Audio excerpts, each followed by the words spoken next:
prestem atenção nisso que eu vou falar, tá? Isso aqui é muito sério que eu vou pregar na noite de hoje. Apocalipse 6, versos 1 e 2. E havendo o cordeiro aberto um dos selos, olhei e ouvi um dos 4 animais que dizia como em voz de trovão: vem e vê. E olhei, e eis um cavalo branco, e o que estava sentado sobre ele tinha um arco, e foi-lhe dada uma coroa, e saiu vitorioso e para vencer. Deixa-me ver se vocês estão conectados comigo. O verso 2, todos juntos, 1, 2, 3. E olhei.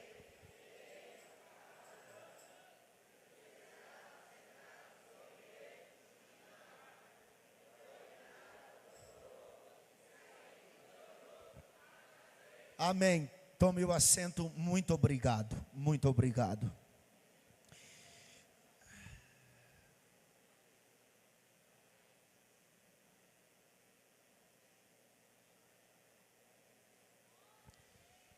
Eu compreendo que o livro de Apocalipse não é um livro fácil de interpretá-lo, porque existem pelo menos 4 dificuldades básicas no livro de Apocalipse, que são: número 1, a simbologia do livro; número 2, a estrutura do livro; número 3, os conceitos e métodos de interpretação do livro; e número 4, o uso do Antigo Testamento no livro. É claro que a maioria dos cristãos considera o livro de Apocalipse como sendo o vilão do Antigo Testamento. E a maioria dos cristãos também considera que o livro de Apocalipse fala apenas de selos que se abrem, de trombetas que tocam e de taças que são derramadas na terra. Além de selos, de trombetas e de taças, a maioria dos cristãos considera o livro de Apocalipse apenas como um livro que fala-nos de flagelos, abismos que se abrem, demônios que vêm para atormentar os homens na terra, a ira de Deus de forma geral derramada sobre os humanos na terra.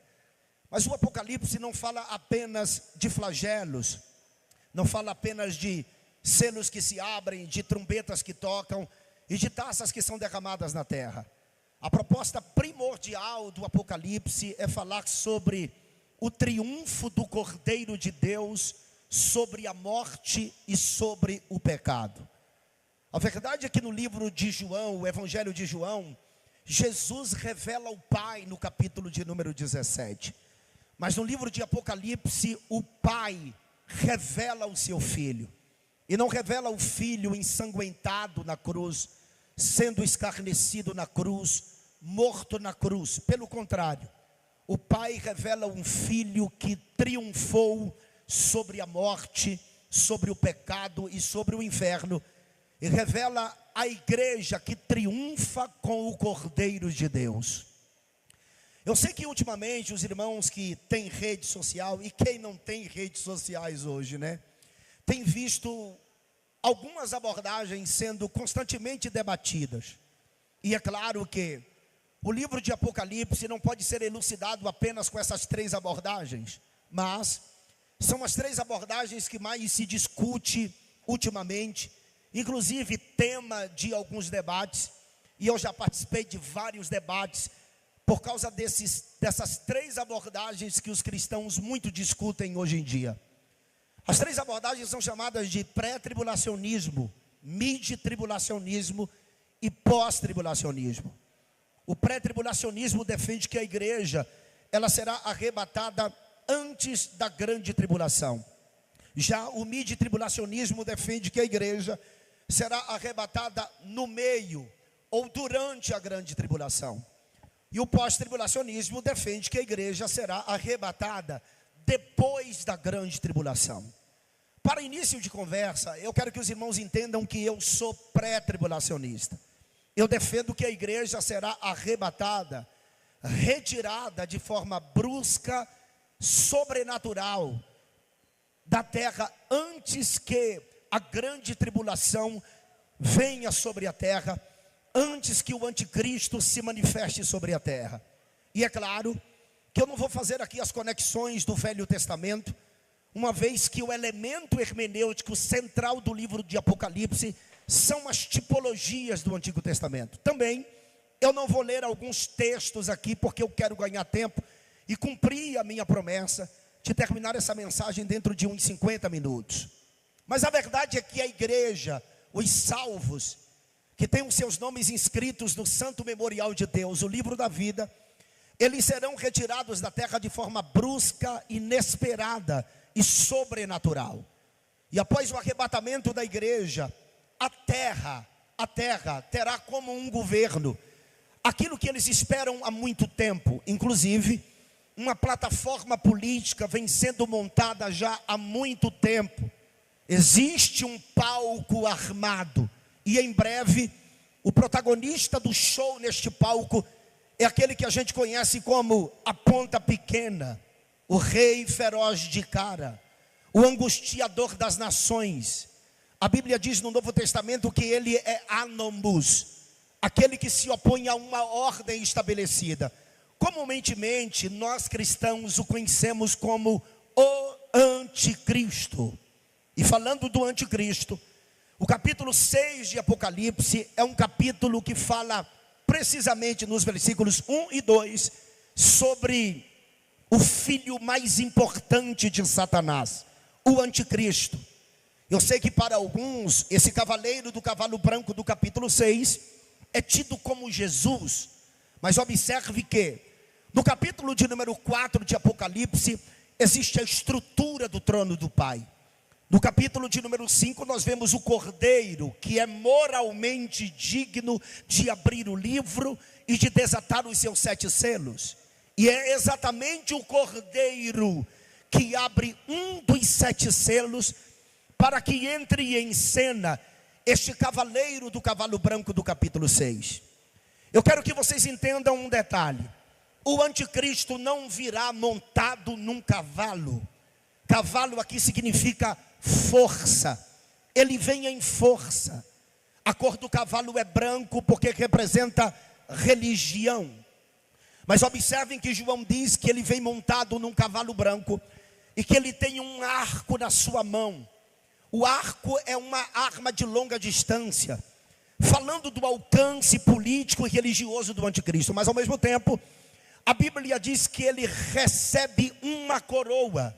A coroa representa a autoridade política. E isso porque o anticristo é religioso e político. Deixa-me ver se vocês estão entendendo o que eu estou pregando. Repete após mim: religioso e político. Por que segue esta ordem, pastor? Porque a política executará os propósitos da sua religião. Então, ele é o cavaleiro do cavalo branco porque ele vem em força, ele é religioso, ele possui um arco, falando do alcance religioso e político, e ele recebe uma coroa, porque representa autoridade política. Mas ouça o que diz Apocalipse 13, versículo de número 1. João diz: e eu me pus sobre a areia do mar, e vi subir do mar uma besta, que tinha 7 cabeças e 10 chifres, e sobre os chifres 10 diademas, e sobre as cabeças um nome de blasfêmia. Olha na minha mão esquerda, João está dizendo assim: e eu me achei junto do mar. O que é mar, pastor? Mar na Bíblia significa povos, etnias, línguas. Vejam o que diz Apocalipse 17, versículo de número 1. E veio um dos 7 anjos, que tinha as 7 taças da ira de Deus, e disse: vem, João, mostrar-te-ei a condenação da grande prostituta, a falsa religião, que estará sentada sobre muitas águas. João não entendeu a visão que o anjo estava ali mostrando. E no versículo de número 15 do capítulo 17, o anjo explica a João o que ele estava ali mostrando. Ouçam: e disse-me: as águas que vistes, onde se assenta a prostituta, ou seja, a falsa religião, são povos, e multidões, e nações, e línguas. Capítulo de número 13, versículo de número 1. João está dizendo que ele se achou em visões de Deus, no meio de um povo, no meio de uma língua, no meio de uma etnia, no meio de um povo. E dentro do meu entendimento, essa parte geográfica é o Oriente Médio, que é banhado pelo mar Mediterrâneo, um dos maiores mares, ou o maior mar do planeta. E João diz: eu vi subir do meio deste povo, desta língua, desta etnia, uma besta. Você deve estar perguntando, pastor, quem é esta besta do capítulo 13, verso 1? É o mesmo cavaleiro do cavalo branco do capítulo 6. A questão é que lá no capítulo 6, ele é um cavaleiro montado num cavalo, para demonstrar que ele vem em força, e que ele é religioso, e que ele terá um alcance, e que ele será um político. Aqui no capítulo 13, quando refere-se a ele como uma besta, a Bíblia está identificando-o como um ser bestial e violento. Olha o que João diz: a besta tinha 7 cabeças. Não é que o anticristo possui de fato 7 cabeças. Isso fala de astúcia, de inteligência, de sagacidade. João diz que ao mesmo tempo que ele possui 7 cabeças, ele tem 10 chifres. E é claro que o anticristo não possui 10 chifres. Esses 10 chifres que o anticristo possui são 10 nações bélicas que se aliarão a ele politicamente. Veja o capítulo 17 do livro de Apocalipse, versículo de número 12. E os 10 chifres que viste são 10 reis que ainda não receberam o reino, mas receberão o poder como reis por 1 hora, juntamente com a besta. Capítulo de número 13, versículo de número 1. Ele é violento, virá de uma nação, tem 7 cabeças, falando de astúcia e sagacidade, possui 10 chifres, 10 nações bélicas que se aliarão politicamente a ele. Mas João diz que ele possui também 10 diademas. Diadema é uma meia coroa, é um distintivo real, significando que ele terá autoridade política sobre essas 10 nações. E João finaliza o verso 1 dizendo que ele tem um nome de blasfêmia. Ouçam o que diz o verso 6 do capítulo 13. E abriu a boca em blasfêmia contra Deus, para blasfemar do seu nome, e do seu tabernáculo, e dos que habitam no céu. Perceba que ele não vai blasfemar não só contra Deus e o seu tabernáculo, ele vai blasfemar contra aqueles que habitam no céu. Ou seja, a igreja foi arrebatada antes. Versículo 2 do capítulo 13, escutem-me por favor. João diz assim: e a besta que vi era semelhante ao leopardo, falando da sua rapidez. João diz que os seus pés são como os de urso, falando de estabilidade e falando de força. João diz que ele tem boca como de leão. Leão aqui fala da monarquia de Babilônia. Ouçam isto: a gente pensa que Babilônia existe a partir do 4º, 5º século depois de Cristo, quando passou a existir a instituição chamada de Igreja Católica Apostólica Romana. Quem nunca disse que a católica é a besta ou Babilônia? Todo mundo conhece como sendo Babilônia. Porém, não é a Igreja Católica Apostólica Romana Babilônia. Porque, como disse e repito, Babilônia não existe a partir do 4º, 5º século depois de Cristo, como a instituição católica apostólica romana. A Babilônia existe desde Gênesis capítulo 10. Nimrod foi quem fundou Babilônia. Lembram de Nimrod, o rebelde? A palavra Nimrod significa aquele que se opõe a Deus. Ele era rebelde.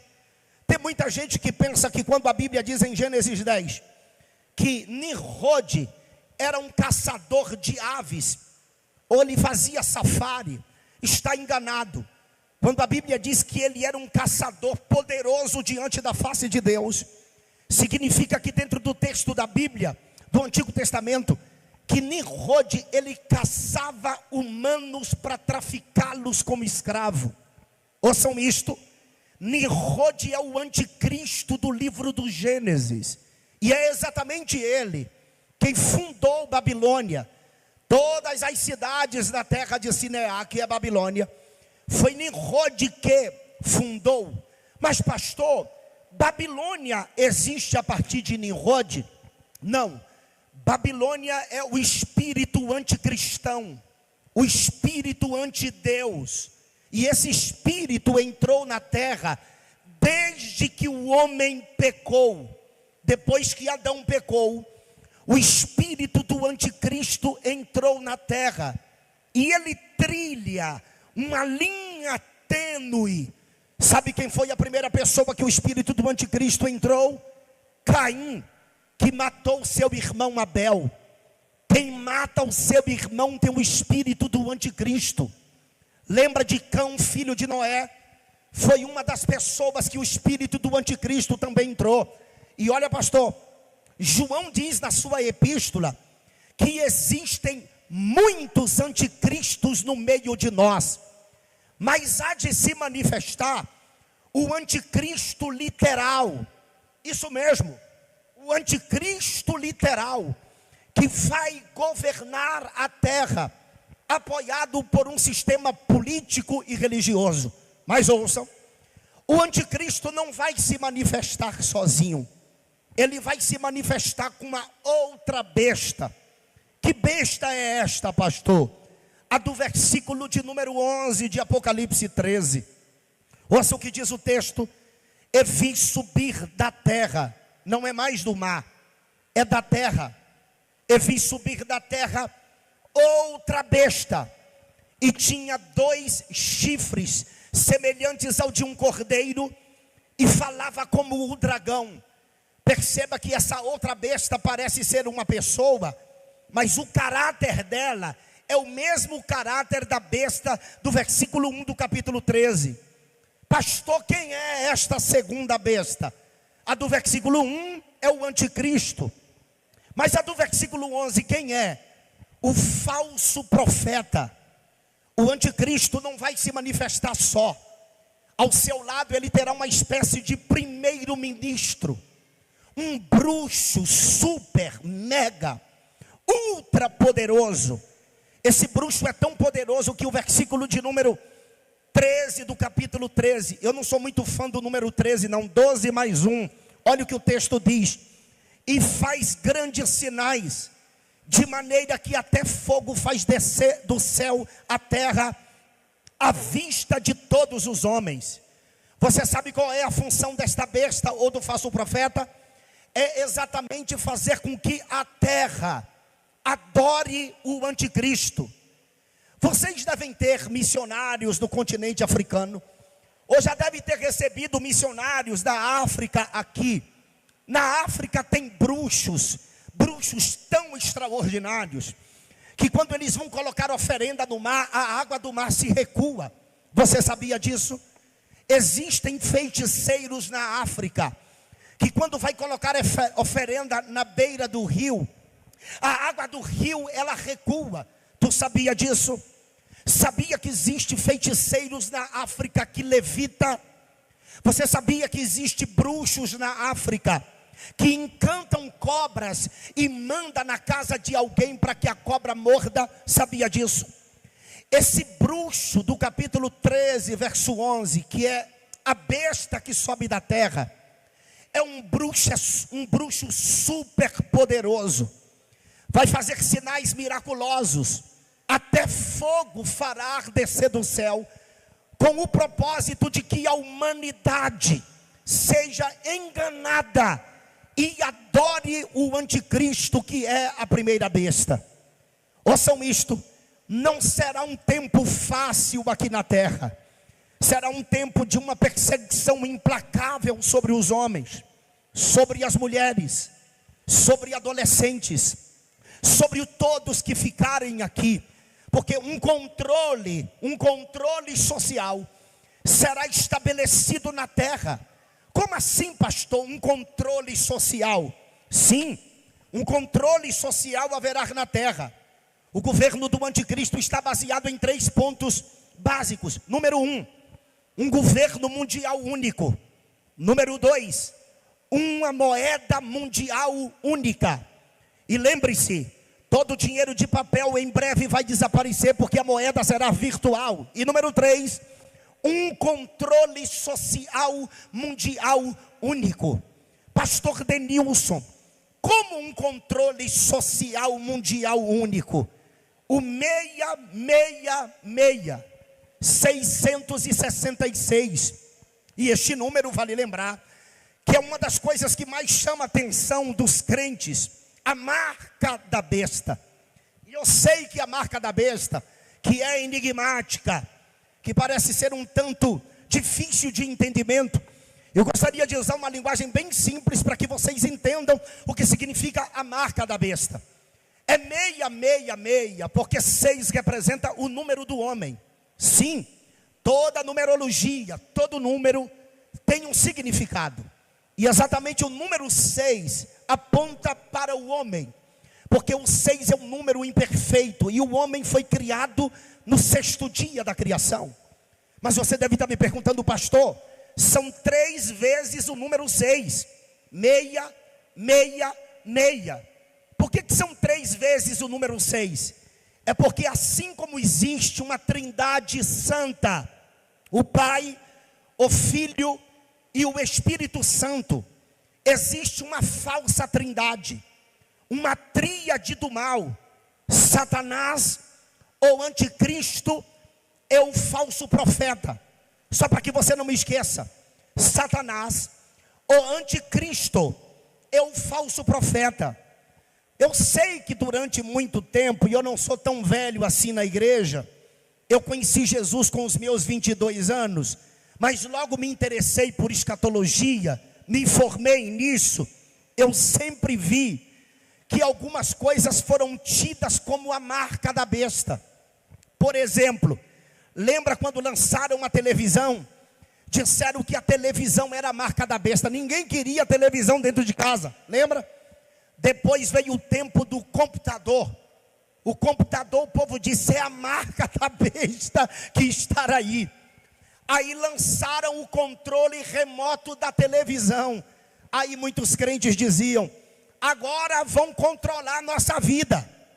Aí veio o tempo da internet, www, que é o World Wide Web. Aí disseram, a internet é a marca da besta. Não foi a marca da besta. Lançaram o cartão de crédito. Disseram, o cartão de crédito é a marca da besta. Aí veio o tempo em que a Motorola, lá na Europa, lançou aquele microchip. Disseram, o microchip é a marca da besta. Aí veio o tempo do código de barras nos livros. Disseram, o código de barras é a marca da besta. Veio o tempo do scanner do supermercado.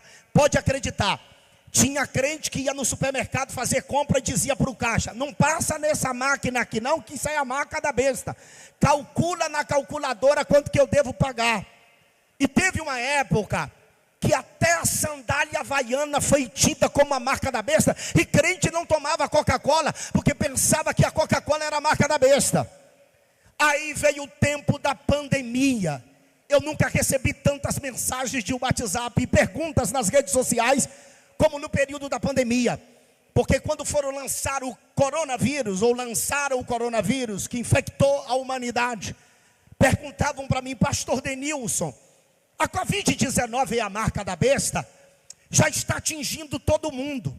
Aí veio o período da máscara. Aí foi que o povo aumentou as perguntas, perguntando se a máscara era a marca da besta. Depois veio o tempo da vacina. Aí disseram, estão já marcando o povo através da vacina. Mas não é a vacina, não é a máscara, não é a Covid-19. Agora estão dizendo que o Pix é a marca da besta. Só que nada disso é a marca da besta, irmãos. A marca da besta, para que a gente entenda o que significa, é preciso a gente recorrer à língua que foi escrita no Novo Testamento, que é uma palavra chamada de charagma e a palavra chamada estigma. A palavra charagma, e eu queria que você repetisse após mim, charagma. Só para você não me esquecer, charagma.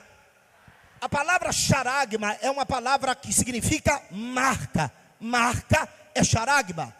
A palavra charagma é de onde advém a palavra caráter. Isso mesmo, não me esqueça disso. A palavra charagma é de onde advém a palavra caráter. Não fique pensando os senhores que o anticristo vai empreender uma perseguição implacável, como de fato vai.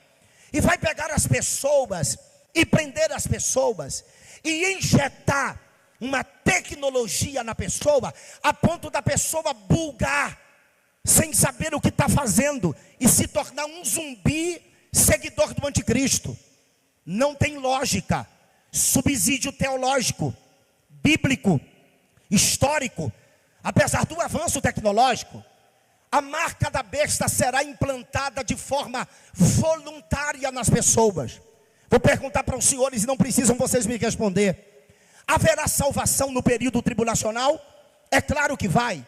Vai ter salvação em massa no período da grande tribulação. Lembra de Apocalipse capítulo de número 7, que João teve uma visão das pessoas chegando no céu com palmas nas mãos, vestidas de branco. Isso significa que foram vitoriosos aqui na terra, morreram pelo evangelho.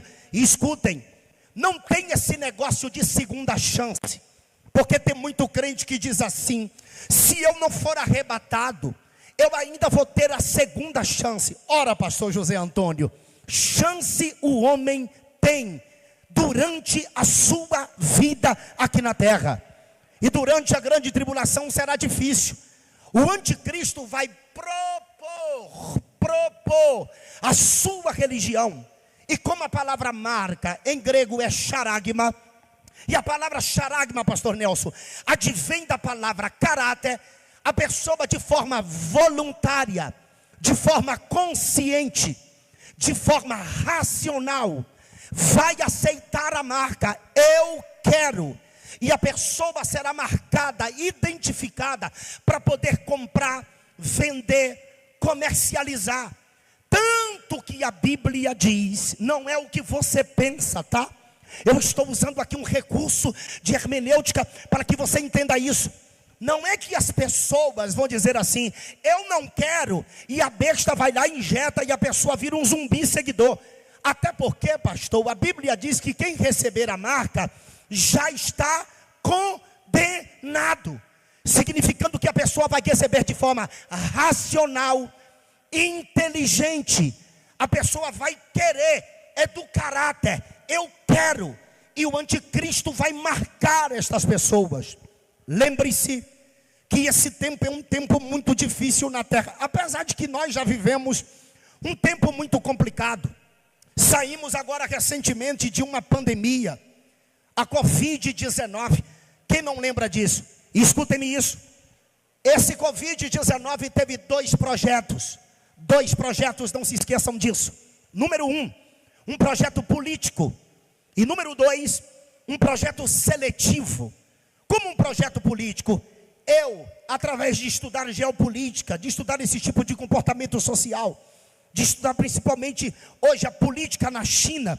Escutem isso. Cientistas inescrupulosos chineses com outros cientistas de outras nações juntaram-se, criaram e desenvolveram o coronavírus. Sim, desenvolveram o coronavírus com um projeto político. Qual projeto político, pastor? Primeiro, derrubar o governo de Donald J. Trump, o maior governo dos Estados Unidos nos últimos 50 anos. Os Estados Unidos viveu um tempo áureo como nunca antes. Eu estive lá por várias vezes, no governo de Bush, no governo de Obama, nos seus 8 anos, e estive por muitas vezes durante o governo Trump. Dá só uma olhada nos Estados Unidos da América. Eu vim de lá agora, pastor. Esse ano eu devo ter ido umas 5, 6, 7 vezes na América. Biden destrói a América de forma gradativa. Uma das primeiras coisas que aconteceu no governo Biden, sabe qual foi? Retirar o exército americano do Afeganistão.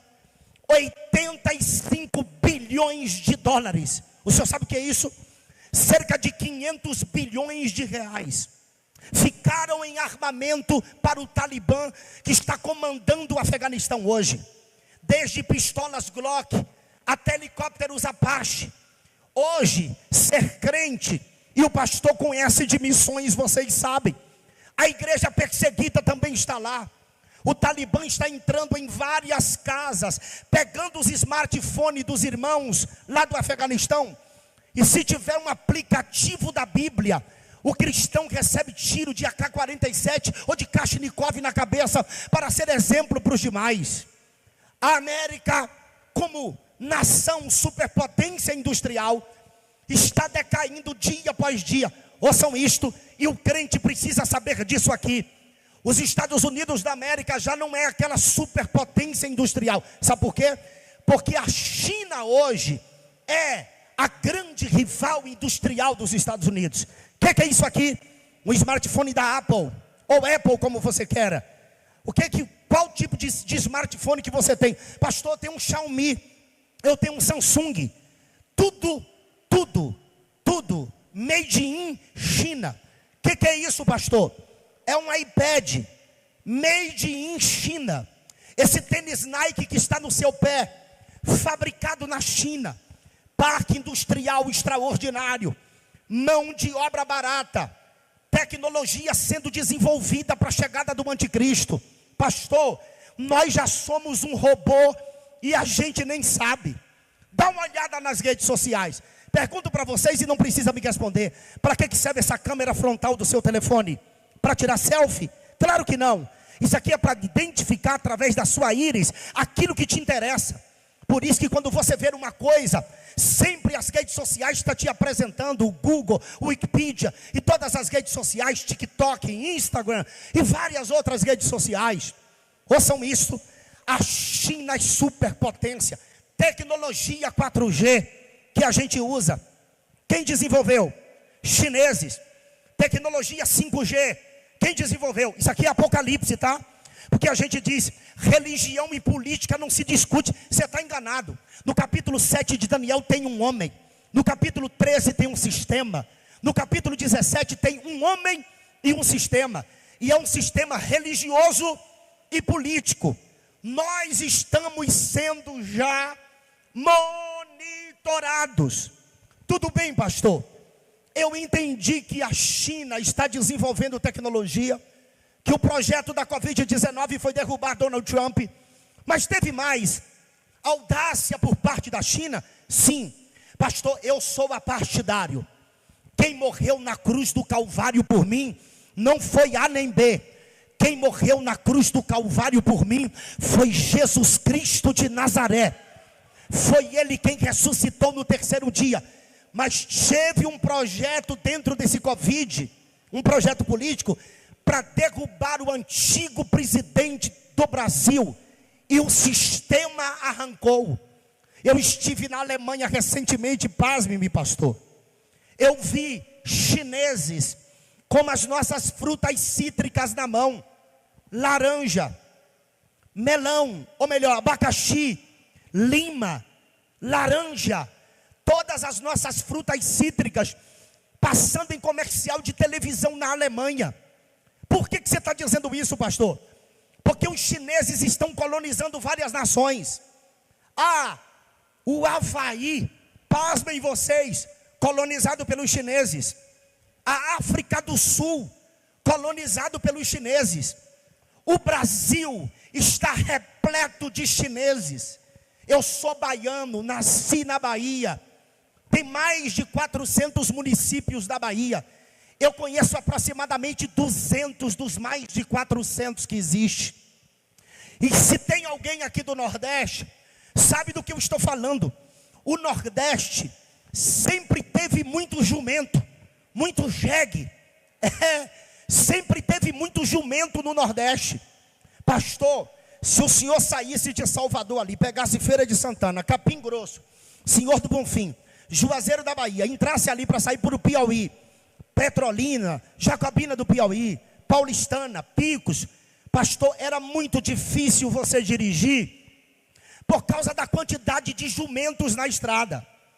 Pega um carro hoje, faz esse trajeto que eu acabei de te falar, ou melhor, você que tem parentes no Nordeste, dá uma ligada para alguns deles e pergunta assim: está tendo jegue aí no Nordeste, na Bahia, Sergipe, Alagoas, Pernambuco? E ouça o que os teus parentes vão dizer: não existe mais jumentos no Nordeste, não tem mais jegues. Você sabe por quê? Porque os chineses comeram todos. Procure no seu YouTube, procure os canais, e você vai ver as televisões do Brasil, desde a Globo Lixo até Band, SBT e ONGs, fazendo cobertura por causa da quantidade enorme de abatedouros de jumento que os chineses construíram para abater os jumentos. E você sabe por que as ONGs entram em cena, pastor José Antônio? Porque eles estavam comendo até os filhotes das barrigas das jumentas.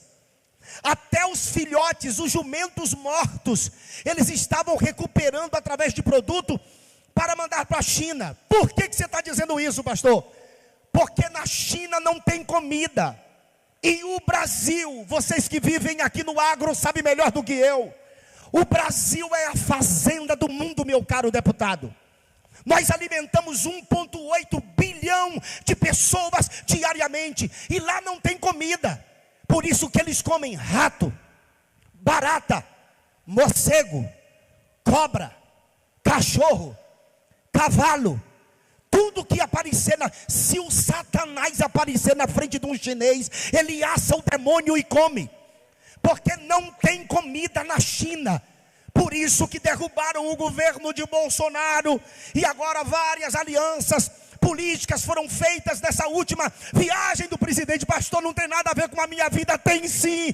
A igreja precisa compreender dessas coisas, porque a trombeta de Deus está apontada para a terra. Os salvos vão ser... Quem está entendendo o que eu estou pregando até agora? Levante uma das mãos. Levante uma das mãos, por favor, por favor. Levante uma das mãos. Pegue na mão de alguém, se você puder. Fale para esta pessoa: eu quero te ver no céu. Fala para alguém: eu quero lhe ver no céu, pastor. Fala para alguém, fala: eu quero ver você no céu. Tudo bem. Esse foi o projeto político. E o projeto seletivo, pastor? O projeto seletivo foi que o vírus devia atingir as pessoas acima de 60 anos, 65 anos. Pessoas com enfermidades mórbidas, pessoas com diabetes, pessoas com câncer. Porque por trás desse projeto seletivo estavam os Illuminati, os Bildens, os Rockefellers. Estava por trás desse projeto audacioso, principalmente os globalistas, que são apoiados por instituições humanas como ONU, a Organização das Nações Unidas, a Unesco. E eles sempre, se você não sabe, os globalistas sempre desejaram um controle populacional. Desde que a humanidade possuía 3 bilhões de habitantes, os globalistas sempre quiseram um controle populacional, ou seja, determinar quem morria, principalmente as pessoas com enfermidades. Só que eu tenho uma boa notícia para dar para vocês na noite de hoje: o poder da vida e da morte, Deus não deu a ninguém.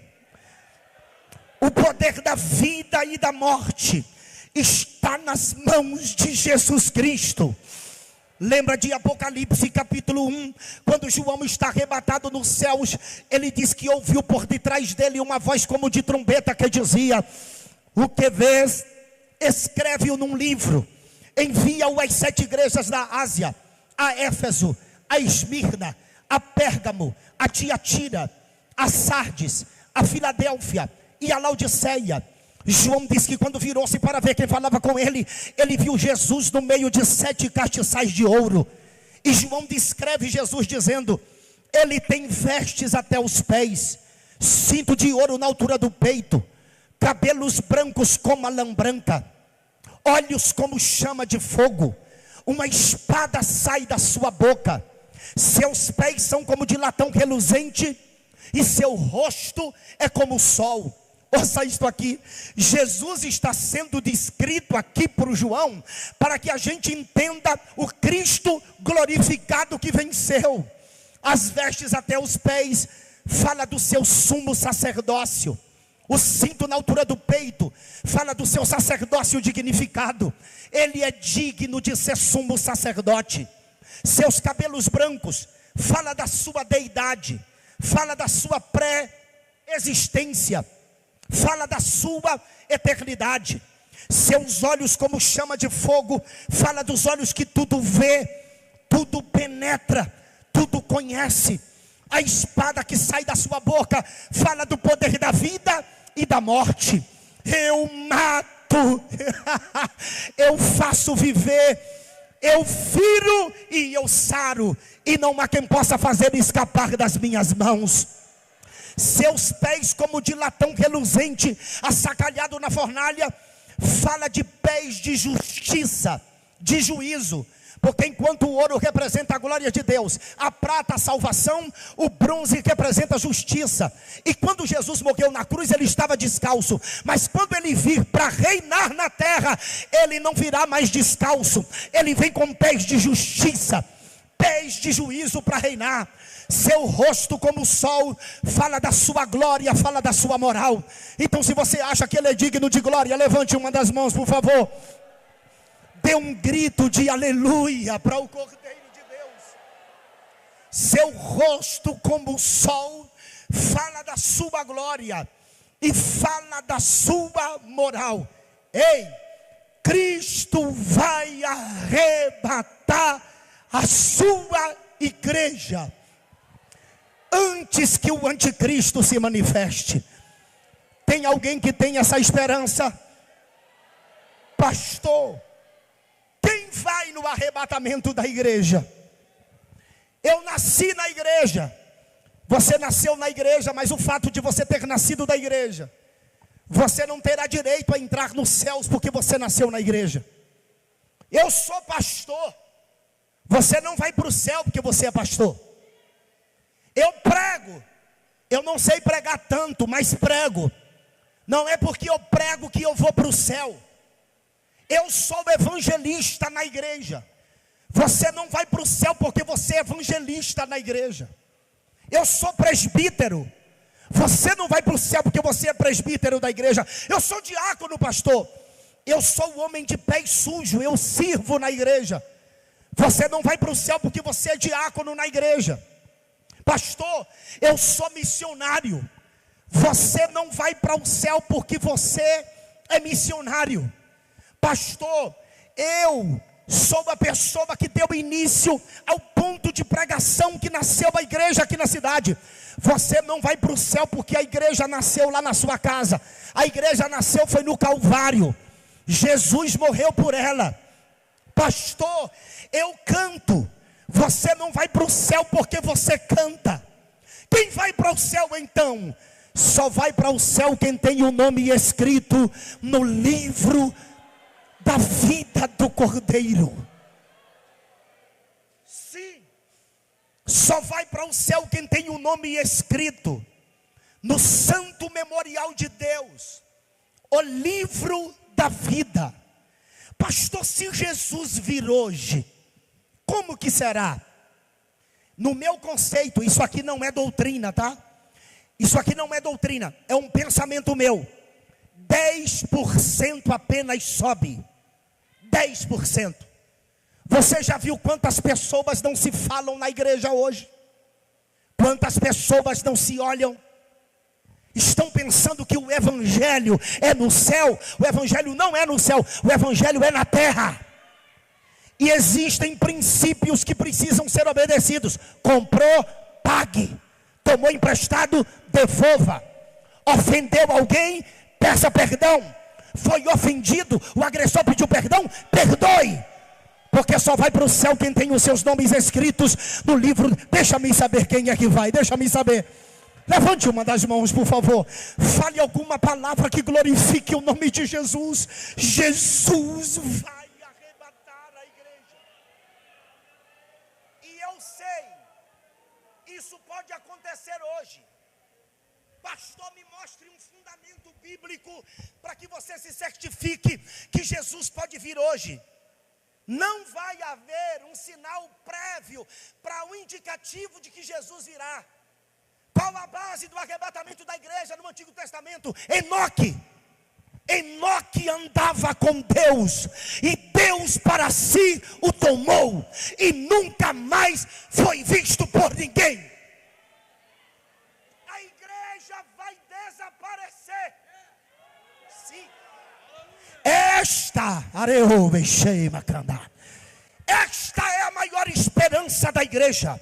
A mensagem desta noite vai além de dinheiro, vai além de prata, vai além de ouro, vai além de vestes, vai além de posses. Eu estou falando da bendita esperança que a igreja mais aguarda. E eu sei que esse tipo de mensagem é um tipo de mensagem antiquada, parece ser ultrapassada. Uma mensagem que eu ouvi muito nos anos 80 e 90, ou melhor, nos anos 90 e anos 2000. Dos anos 2000 para cá, esse tipo de mensagem sumiu dos púlpitos das nossas igrejas. Hoje apareceram os coachings. E o coach, pastor José Antônio, ele tem como função te levar a olhar para dentro de você. O pregador bíblico te leva a olhar para dentro da Bíblia e ver como é que você está. Jesus vai arrebatar a igreja. E eu sou partícipe da igreja do Cordeiro que vai sumir da terra. A juventude hoje precisa ouvir isso, pastor, me desculpe. Porque hoje em dia eu tenho participado de congressos por esse país e alguns outros lugares de outra língua que Deus tem me levado. Os workshops mais hoje são para falar de namoro, casamento. Pouco se fala de santidade, pouco se fala de renúncia, pouco se fala da conformação ideológica e emocional com uma forma de viver do mundo. E a igreja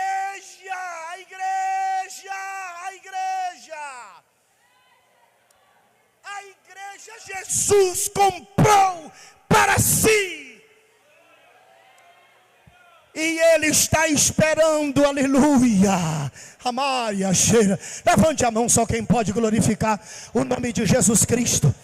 Pega na mão de alguém, pega na mão de alguém, pega na mão de alguém, diz: eu quero te ver na glória.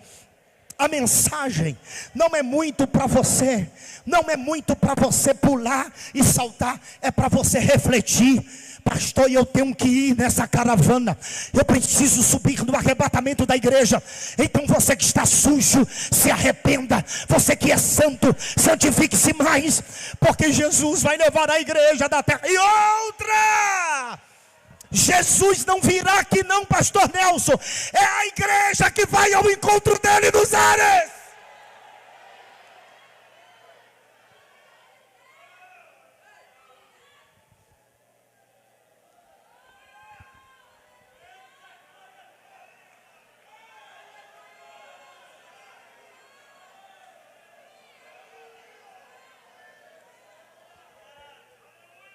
Você está pensando que quando Cristo vir, vai dar tempo você dizer assim: espera um pouco, Jesus.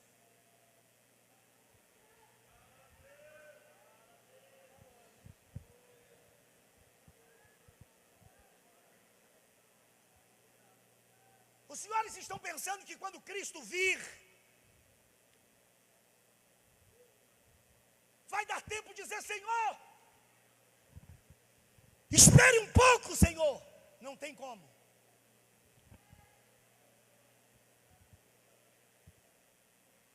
Ai. Me orechei, me camaia.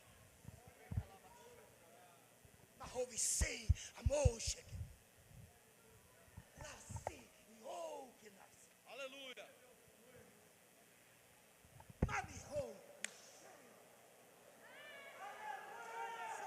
Foi Paulo quem disse: o mesmo Senhor descerá do céu como alarido. É um general com ordem de comando, e a voz do arcanjo para ressuscitar a igreja do Antigo Testamento, e a trombeta de Deus para ressuscitar os crentes do Novo Testamento. E depois nós, os que ficarmos vivos. Paulo esperava Jesus em seus dias. Eu sei que eu vou subir a qualquer momento. Pastor, você está com paranoia na cabeça. Não estou não, meu filho. É a nossa esperança, é a nossa esperança. Quem tem essa esperança aqui? Quem tem essa esperança? Fale alguma coisa que glorifique o nome de Jesus. Fale alguma coisa que possa bendizê-lo. Ei, o mundo se prepara. Estou terminando, pastor.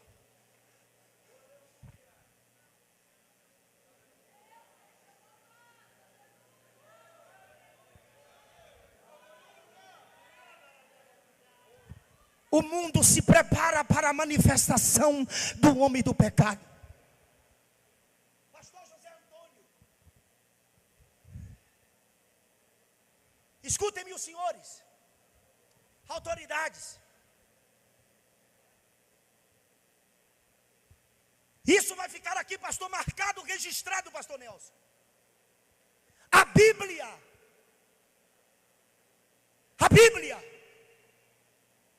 ela vai ser proibida de ser pregada. Leis estão sendo criadas para o combate ao cristianismo, porque o mundo odeia o cristianismo. Sim, pastor, o mundo odeia o cristianismo. Não vai demorar e ser proibido pregar as verdades da palavra de Deus. Escutem isso. Leis estão sendo criadas contra nós que somos chamados de fundamentalistas. Vai ser proibido pregar contra o pecado, contra falsas religiões. Leis estão sendo tramitadas contra a Bíblia Sagrada. Ouçam isto: as redes sociais serão proibidas, e já tem projetos de lei dessas redes sociais serem monitoradas pelo governo. Vai ser proibido falar de Jesus Cristo de Nazaré. Aproveita hoje. Os homens continuam amando mais as trevas em detrimento da luz. E prestem atenção nisso, principalmente você que é mãe e você que é pai. Todo esse aparelhamento está começando pelas nossas crianças. As escolas deixaram de ser um lugar seguro para a formação do saber das crianças e adolescentes. As faculdades deixaram de ser um campus de ensino, de formação secular, para ser um antro de ideologias, pensamentos contra Deus, contra a família tradicional, transformando os jovens em verdadeiros rebeldes. Jesus vai arrebatar a igreja. Hoje são inúmeros os gêneros. São inúmeros os gêneros. E o pastor não me pediu para pregar isso não. Sou eu quem estou pregando amando de Deus. São muitos os gêneros. Transgênero é o masculino que se sente feminino. Cisgênero é o masculino que se identifica socialmente e psicologicamente como masculino. Não binário, terceira identidade. Agênero, identidade definida como a ausência de gênero. Andrógeno, mistura dos gêneros. Neutrais, pessoa neutra, não é masculino nem feminino. E ainda tem o demigênero, transfeminina, genogênero, mulher não binária, homem não binário. Pastor, o que é que você tem a ver com minha orientação sexual? É que eu quero te apresentar o caminho que leva para Deus. Deixa-me saber nesta noite quem está indo nesta caravana para o céu. Levante a mão mais uma vez.